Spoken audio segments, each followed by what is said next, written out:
अस्सलाम वालेकुम। The smart school class शशम मज़मून उर्दू वीडियो सबक 2। हमारे आज के सबक का मौजू है कहानी नवीसी। Class शशम दुरानिया 35 minute. दरकार वसाइल कापी और पेंसिल। बच्चों, आज हमारे सबक के मकासद हैं। इस सबक के इख्तिताम पर आप इस काबिल हो जाएंगे कि कहानी की तारीफ़ और अहमियत जान सकें, कहानी नवीसी के असूलों से आगाह हो सकें, कहानी नवीसी के इज्जा जान सकें, उन्वान की मदद से कहानी लिख सकें। कहानी। प्यारे बच्चों, कहानी का लफ्ज़ सुनते ही आपके जहन में क्या आता है? कहानी कैसी तहरीर को कहा जाता है? हकीकी और तस्वराती वाक़यात का मजमुआ कहानी कहलाता है। कहानी की हमारी ज़िंदगी में बहुत अहमियत है और ये अहमियत ज़माना कदीम से है। ज़माना कदीम से ही कहानी तफरीह और दिलचस्पी का ज़रिया है और ये एक ऐसी सिन्फ़ अदब है जो बच्चों, जवानों, बूढ़ों में यकसा तौर पर मकबूल है। हर उम्र के लोग कहानी सुनते हैं और इससे लुत्फ़अंदोज़ होते हैं। इसी तरह बहुत सी कहानियाँ जो हैं वो सबक आमूज़ कहानियाँ होती हैं और हमें अखलाकी सबक देती हैं। कहानियाँ सुनने और सुनाने से कुव्वत बयान में भी हवा इजाफा होता है। कहानी लिखने के असूल। कहानी लिखने के लिए हमें दर्ज असूलों को मद्देनज़र रखना चाहिए। कहानी का ताल्लुक चूँकि गुजरे हुए ज़माने से होता है, इसलिए कहानी हमेशा सीग़ाए माज़ी में लिखनी चाहिए। कहानी का प्लाट मरबूत होना चाहिए, यानी कहानी लिखते वक्त वाक़यात की तरतीब को कायम रखना चाहिए। आगे की बात पीछे और पीछे की बात आगे नहीं लिखनी चाहिए। कहानी लिखते हुए हमेशा ज़ुबान सादा और रोज़मर्रा के मुताबिक इस्तेमाल करनी चाहिए। कहानी लिखने से पहले हमें कहानी के इज्जा का जानना भी बहुत ज़रूरी है। कहानी हमेशा किसी उन्वान के तहत लिखी जाती है जो किसी किरदार, वाक़या या मरकज़ी ख़्याल पर मबनी होता है।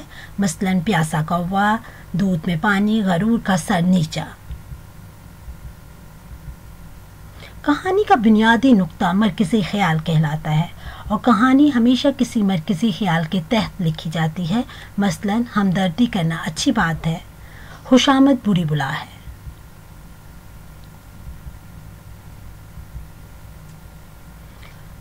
पस मंज़र। कहानी के वाक़यात कब और कहाँ वक़ूअ पज़ीर हुए। कब से मुराद ये कि ज़माने माज़ी में ये वक़ूअ पज़ीर हुए। कहाँ यानी जंगल, गांव, शहर या किसी भी जगह का नाम आप लिखते हैं। जैसे कहानी का आगाज़ करते हुए आप कहते हैं एक दफ़ा का जिक्र है किसी जंगल में या किसी गांव में या किसी शहर में। इस तरह जगह का जिक्र किया जाता है।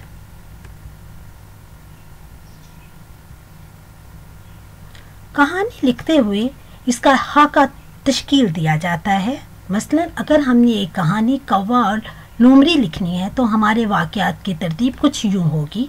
मसलन आगाज़ कौवे के पास पनीर है। मसला क्या था कि लोमड़ी भूखी है। हल क्या है कि वो कौवे की झूठी तारीफ़ करती है। कौवा बेवकूफ़ बन के मुँह खोल देता है और अंजाम ये है कि लोमड़ी कामयाब हो जाती है। हर कहानी में कुछ किरदार होते हैं। ये किरदार जो है वो इंसान, जानवर, बेजान चीज़ें हो सकती हैं जिनको लेते हुए कहानी जो है वो लिखी जाती है। हर कहानी का एक नुक्ता अरूज होता है जो कि कहानी का मरकज़ी हिस्सा होता है। ये कहानी के शुरू, दरमियान या आखिर में हो सकता है। अब आपको एक नमूने की कहानी दी जा रही है। आपने इस कहानी को पढ़ना है और कहानी की खुसूसियात और इसके इज्जा को भी मद्देनज़र रखते हुए इसको पढ़ना है। आपके पास 5 मिनट हैं। यकीनन आप सबने कहानी पढ़ ली होगी। अब आपने दर्ज उन्वान के मदद से कहानी लिखनी है। उन्वान है गिदर की मकारी। आपके पास 15 मिनट है। आपने कहानी लिखने के असूल और इसके इज्जा को मद्देनज़र रखते हुए इस कहानी को लिखना है। कहानी की जांच। कहानी की जांच करते वक्त आपने दर्ज नकात को मद्देनज़र रखना है। कहानी उन्वान के मुताबिक होनी चाहिए। कहानी का माजी में लिखा जाना ज़रूरी है। किरदारों का मुनासिब इस्तेमाल, जुमले की उम्दा साख्त और रवानी तसलसल कहानी के अहम तकाज़े हैं, इनको भी मद्देनज़र रखना है। कहानी का मुनासिब इख्तिताम और अंजाम किया जाना ज़रूरी है। इखलाकी नतीजा जो उन्वान की मुनासबत से होना चाहिए।